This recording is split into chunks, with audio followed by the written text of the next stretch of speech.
Did you know that the last Byzantine emperor died in 1453? That's right. The eastern half of the Roman Empire, which had managed to survive for over a millennium after the fall of Rome, finally kicked the bucket 1 year before the invention of the printing press. He spent most of his reign raising taxes and keeping meticulous records of how the money came in and went out. When the Ottomans laid siege to Constantinople, it seemed like the best idea to just keep the gates shut and ride it out. Are we really being fair? But the fact is, Constantinople didn't need to fall. And then when the Ottomans turned around and attacked the Byzantines, Constantine tried to rally the rest of Europe to his aid, but nobody came. Sure, Greek fire still existed, but their armor was made out of leather and mail instead of plate armor. Their navy was nowhere near as strong as the Genoese or Venetian fleets, and their army was mostly made up of poorly armed peasant levies. The Ottomans may have been poor by Western European standards, but they were rich by Byzantine standards, and that's just embarrassing. From our perspective, the Ottomans should have stormed the gates in a week, maybe 2 weeks tops, by choosing to ignore their crumbling infrastructure, to abandon their agricultural lands outside the city walls, and to turn their backs on the west. The Byzantines made it easy for the Ottomans to march into their capital. He just had bigger fish to fry, like starting a war in the Holy Land. So the emperor continued to raise taxes and recruit troops, and he also tried to repair the city's defenses, but he didn't know the first thing about engineering, and the repairs he commissioned turned out to be a disaster. But the reality is that medieval armies moved slowly, but by midnight, the rain began to fall, and with it, the temperature dropped below freezing. He rode through the deserted streets, taking in the devastation around him, wondering where everyone had gone. He looked up and down the ruined walls, searching for signs of the enemy, but there was nothing. No smoke, no banners, no soldiers. The Byzantines had one, but at what cost? By morning, the streets were covered in ice, and the people huddled together for warmth, shivering and crying. He repaired the damage, rebuilt the homes, and tried to bring people back to the city, but they didn't return.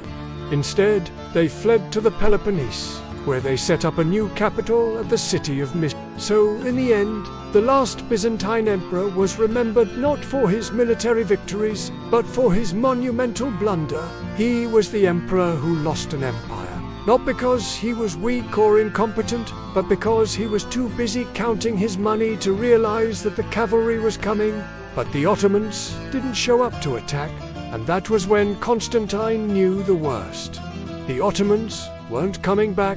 They had abandoned the siege, but even those weren't enough to stop the Ottomans. And in May of 1453, as the Ottoman cannons rumbled in the distance, Constantine made a fateful decision. He rode his horse through the city and ordered everyone to get ready to fight.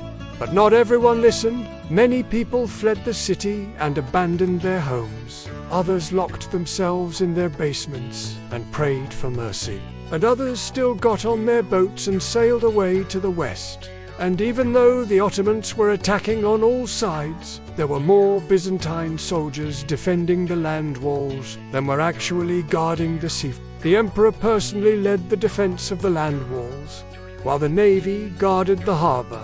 For 3 weeks, cannon fire rained down on the city. Homes burned, and people panicked. But the Byzantines held firm. Then suddenly, without warning, the Ottoman artillery stopped firing, and the defenders' morale plummeted. Surely the Ottomans were regrouping for a final assault, but then they heard drums in the distance. And when they saw the smoke rising in the air, they realized what was happening. The Ottomans had set up camp for the night, and they would wait until morning to storm the city. It is even rumored that some defenders deserted their posts and surrendered entire sections of the wall without even telling the emperor. And they had a massive army to boot. On top of that, They knew how to use their money. As soon as Bayezid took Constantinople, he lavished gold on the citizens to buy their loyalty. After all, the Ottomans didn't want to be known as the barbarians who destroyed the greatest city in the world. To say that the Byzantine army was lacking in heavy infantry is an understatement. In fact, at one point during the siege, a squad of Janissaries charged through the Byzantine lines and killed their commander because they mistook him for an Ottoman officer. At another point, the Byzantines assembled a force of 700 men that looked so ridiculous that even their own emperor laughed at them.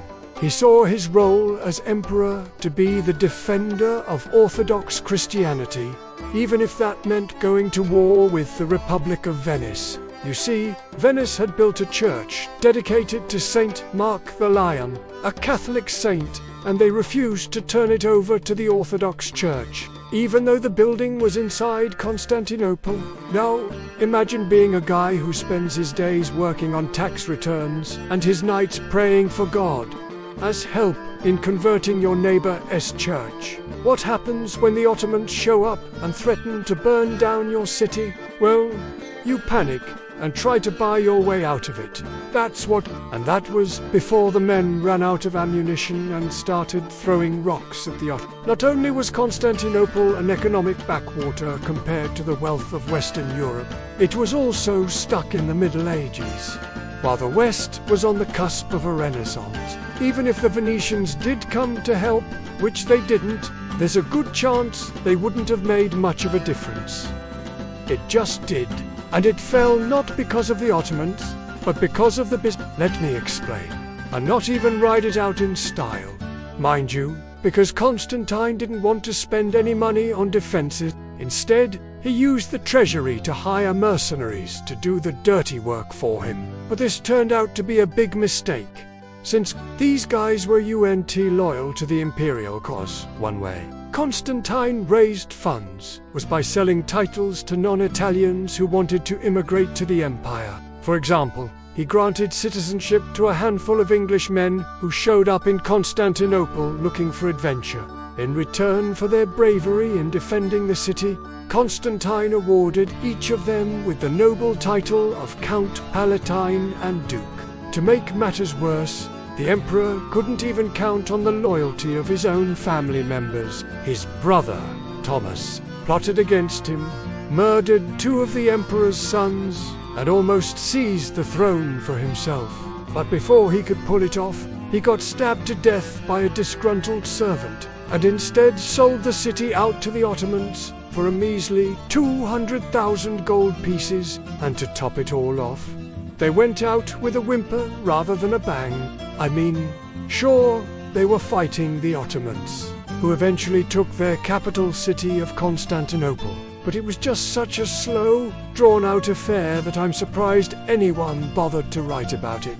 Emperor Constantine XI, Palaiologos, wasn't so much a military commander as he was an accountant. But don't worry, the Byzantines put up a good fight, at least by Byzantine standards. They fought the Ottomans for 2 months, turning down several offers to surrender and negotiate peace. The reason they kept fighting, well, Constantine thought that the Venetian Republic would come save them. Only problem is, Venice never did. Also, during the siege, the emperor got sick with what might have been the first recorded case of COVID ever. Although he recovered from it, unlike most of his soldiers who died from a combination of starvation, exposure, and dysentery. Yes, they had running water in Constantinople, but they didn't have a plumber to fix the damn pipes. So everyone was wading around in waist-high sewage. If only they'd spent more money on plumbing and less on mercenaries, things could have ended very differently. So why are we making fun of these people when they put up such a valiant fight? Constantine's ancestors had made a deal with the Ottomans, Bayezid I, that gave the Ottomans permission to attack the Serbs. Byzantine society was largely stagnant by the 15th century. On top of this, the Byzantine emperors were broke. But amidst all this madness, it wasn't exactly hard to spot the real enemy. And yet, despite all of this, It took the Ottomans 2 months to take the city. The real reason that Constantinople fell wasn't because the Ottomans were stronger, bigger, or smarter, but simply because the Byzantines chose to make them stronger, bigger, and smarter. Now let's talk about Constantine. We already mentioned that he was a bit of an accountant, but he was also a religious man. Unfortunately for Constantine, his pleas for financial assistance went unanswered by the Pope, and not because the Pope was a bad guy. Still, he persevered, and he rebuilt the Theodosian Walls, which had been damaged by earthquakes, floods, and neglect. When dawn broke on May, the defenders were ready, or as ready as they could be. As the sun set, fear turned to despair, and many people started planning their escape. It was May 29th, 1453, and the last Byzantine emperor had just saved his city from certain doom. For 2 years, Constantine ruled over a ghost town.